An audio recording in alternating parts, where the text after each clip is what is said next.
রোজার মাস রোজা রেখে রমজান মাস আমি সিয়াম সাধনা করে তাকওয়া চর্চা করে আমি অমুক বদভ্যাস ছাড়ছি, অমুক খারাপ কাজ ছাড়ছি, অমুক ভালো কাজটা ধরছি, আগে নামাজ নিয়মিত পড়তাম না, এখন 5 ওয়াক্ত নামাজ শুরু করছি। যদি রমজানের পরেও এগুলো আপনি ধরে রাখতে পারেন, তাহলে আপনি আল্লাহর শুকর আদায় করবেন যে আপনার রোজা আল্লাহর কাছে কবুল হয়েছে। রমজান হলো ইমানদারের আমল এবং ইবাদতের বসন্তকাল। বছরের 11 মাস আমাদের যে ইবাদত বন্দেগীতে ত্রুটি থাকে, বিচ্যুতি থাকে, যে পরিমাণ ঘাটতি থাকে, সে সকল ত্রুটি বিচ্যুতি এবং ঘাটতিগুলো পূরণ করার এক সুবর্ণ সুযোগের নাম হলো রমজান মাস। একজন ব্যবসায়ী যেরকম তার ব্যবসার সারা বছরের ঘাটতি পোষায় নিতে পারেন সৃজনের ব্যবসা দিয়া, ইমানদার তার 11 মাসের ইবাদত বন্দেগী আখিরাতের পথে যাত্রার যে পাথেয় সংগ্রহ করা, সেই সংগ্রহ করার বিষয়ে যে তার ঘাটতি থাকে, ত্রুটি থাকে, বিচ্যুতি থাকে, সেটা তার পোষানোর সুযোগ আসে রমজান মাসে। আমরা বেশিরভাগ মানুষ সারা জীবন রমজান মাসে রোজা রাখি। অনেকে আছেন বয়স এখন 40, 50, 60 বছর পর্যন্ত হয়ে গেছে, প্রতি বছরই মাশাআল্লাহ রোজা রাখেন। রোজা কেন রাখেন সেই উদ্দেশ্যই জানেন না। তাহলে কিভাবে আপনার রোজার উদ্দেশ্য আপনি সফল কাম হতে পারবেন? আপনি কেন রোজা রাখেন সেটাই যদি না জানেন, তো এই রোজা আপনার কি কাজে আসবে? আল্লাহ সুবহানাহু ওয়া তাআলা কোরআনে কারীমে বলেছেন, কুতিবা আলাইকুমুস সিয়াম, তোমাদের উপরে রমজানের রোজা ফরজ করা হয়েছে। কামা কুতিবা আলাল্লাযীনা মিন ক্বাবলিকুম, যেমন তোমাদের পূর্বে যত জাতি এসেছে পৃথিবীতে সবার উপরে রমজানের রোজা ফরজ করা হয়েছিল, তো একইভাবে তোমাদের উপর রোজা ফরজ করা হয়েছে। সবার উপর রোজা ছিল আর তোমাদের উপরেও রোজা ফরজ করা হয়েছে।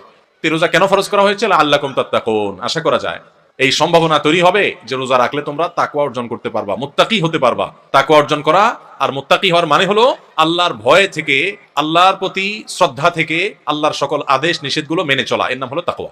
তাকওয়া হলো কি?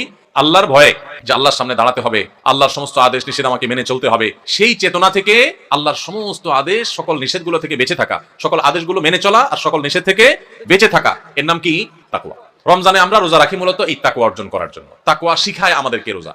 এখন প্রশ্ন উঠতে পারে যে রমজানের রোজা কিভাবে আমাদেরকে তাকওয়া শিখায়? রোজার একটা নিকটবর্তী উদ্দেশ্য আছে, আরেকটা আছে দূরবর্তী উদ্দেশ্য।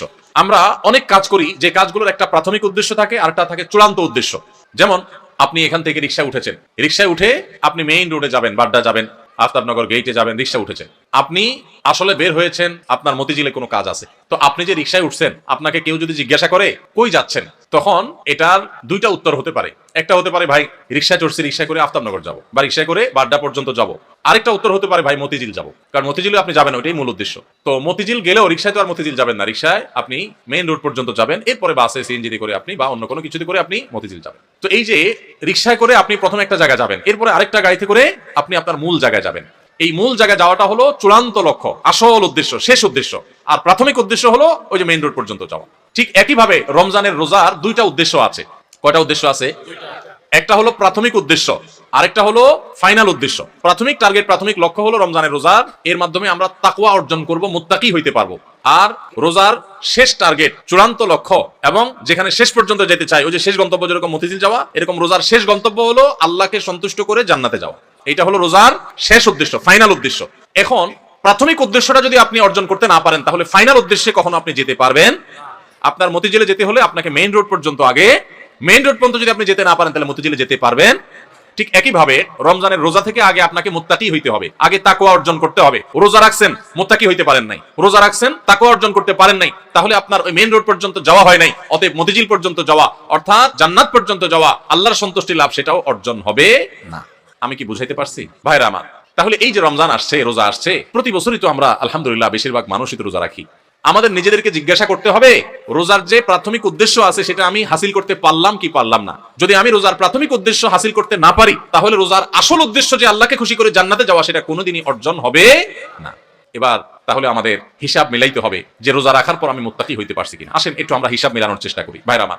রমজানের রোজা রেখে আপনি যদি অন্যায় কাজ ছাড়তে পারেন, গুনাহের কাজ ছাড়তে পারেন, পাপের কাজ ছাড়তে পারেন, আল্লাহর সমস্ত আদেশগুলো মেনে চলতে পারেন, আপনি রোজাদার। রমজানের সম্মান, রমজানের মর্যাদা রক্ষা যদি আপনি করার চেষ্টা করেন, তাহলে বুঝতে হবে আপনার ভিতরে ওই যে তাকওয়া, আল্লাহর ভয়ে, আল্লাহর নির্দেশ মানা, আল্লাহর নিষেধ থেকে বেঁচে থাকা, এই চেতনা আপনার মধ্যে একটু একটু করে জাগতেছে। এরপরে পুরো মাস রোজা থাকার পর রমজান শেষে যদি আপনার কাছে মনে হয় যে আপনি মাশাআল্লাহ কিছু গুনাহ ত্যাগ করতে পারছেন, আপনি আগে ধূমপান করতেন, আপনি রমজান মাসে যেহেতু রোজার দিনে সারাদিন আপনি ধূমপান করতে পারেন না, আবার রাতে 6-7 ঘন্টা ঘুমায় থাকেন, 1 ঘন্টা তারাবিতে চলে যায়, তাহলে গড়ে 19-20 ঘন্টা বা 17-18 ঘন্টা, 19 ঘন্টা 20 ঘন্টা আপনি এঙ্গেজ থাকেন, চাইলেও ধূমপান করার সুযোগ নেই, তাহলে আর বাকি থাকে 4 ঘন্টা 24 ঘন্টার মধ্যে। তাহলে রমজান মাসে আপনি যদি এই 4টা ঘন্টা কষ্ট করে জিম খিসি থাকতে পারেন, তাহলে এক মাসেই আপনি চাইলে এই বদভ্যাস ত্যাগ করতে পারেন।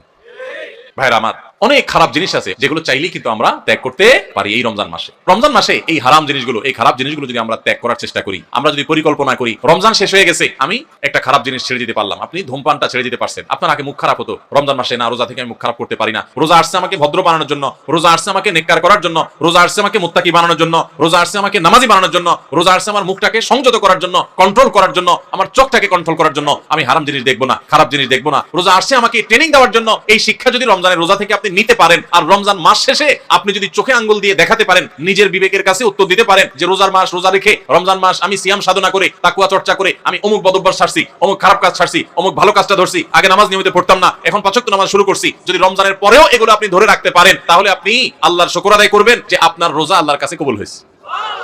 এবং কবুল হয়েছে দেখে আল্লাহ আপনাকে রোজার মাধ্যমে ভালো কাজ করার তৌফিক দিচ্ছেন, খারাপ কাজ থেকে বাঁচার তৌফিক দিচ্ছেন। ভাইরা আমার, এই জন্য যে আমাদের রোজাগুলো হবে, রোজার উদ্দেশ্য যেন আমি হাসিল করতে পারি সেজন্য। ভাইরা আমার, আপনি রিক্সা উঠলেন, মেইন রোডে যাবেন, তারপরে আপনি মতিঝিল যাবেন, আপনি মেইন রোডে যাবেন, এই জন্য রিক্সা উঠছেন, ঠিক আছে, কিন্তু রিক্সা কোনো কারণে পাঞ্চার হয়ে গেছে। এই পাঞ্চার হওয়া রিক্সা আপনি বসে আছেন, আপনি আর যান নাই, আপনি আরেক রিক্সা উঠেন নাই, আপনি ফেরত চলে আসছেন, তাহলে আপনি কখনো মতিঝিল যাইতে পারবেন না। রমজান মাসে রোজা রাখার পর একটা গুনাহ হয়ে গেছে, এটা হলো চাকা পাঞ্চার হওয়ার মতো, সামনে আগাইতে পারলেন না। তাকওয়া চর্চা করার কথা, গুনাহ এবং হারাম কাজ ছাড়ার কথা, বদভ্যাস ত্যাগ করার কথা, কিন্তু আপনার ত্যাগ করতে পারেন নাই। তাহলে আপনি ওই যে চাকা পাঞ্চার হয়ে যাওয়ার মতো থেমে থাকবেন না, আরো সামনে অগ্রসর হবেন, আরো শক্তিশালী ভাবে অগ্রসর হবেন। ভাইরা আমার, জীবনটা খুব সীমিত বাবারে, অনেক সংক্ষিপ্ত জীবন, দেখতে দেখতে জীবন পার হয়ে যায়। যারা বয়স 30-40 হয়ে গেছে বা আরো কম বেশি আছে, একটু চোখটা বন্ধ করে শৈশবকে একটু চিন্তা করেন, দেখবেন কদিন আগে আপনি ছোট বাচ্চা পোলাপানের মতো হাঁটাহাঁটি করছেন। এই যে পোলাপান ছুটাছুটি করতেছে, এদের মতো কয়দিন আগে আপনি ছিলেন। দেখতে দেখতে 40, 50, 60, 70, 80 বছর জীবন অনেকের পার হয়ে গেছে। বাকি যে কয় বছর আছে, এটাও দেখতে দেখতে চলে যাবে। সব পড়ে থাকবে, আপনার ব্যবসা বাণিজ্য, আপনার সংসার, আপনার ঘরবাড়ি, আপনার দোকানদারি, ভাইরা সব থেকে যাবে, শুধু আপনার সাথে আপনার আমলগুলো যাবে। নেক আমল করবেন তো অনন্ত অসীম কালের জান্নাত, আর বদামল করবেন অনন্ত অসীম কালের জাহান্নাম। ভাইরা আমার, সেজন্য রমজান আসছে আমাদেরকে পরিশুদ্ধ করার জন্য, আমাদের মুত্তাকি বানানোর জন্য। মুত্তাকি হবো তো ইনশাআল্লাহ, হারাম কাজ ছাড়বো তো ইনশাআল্লাহ।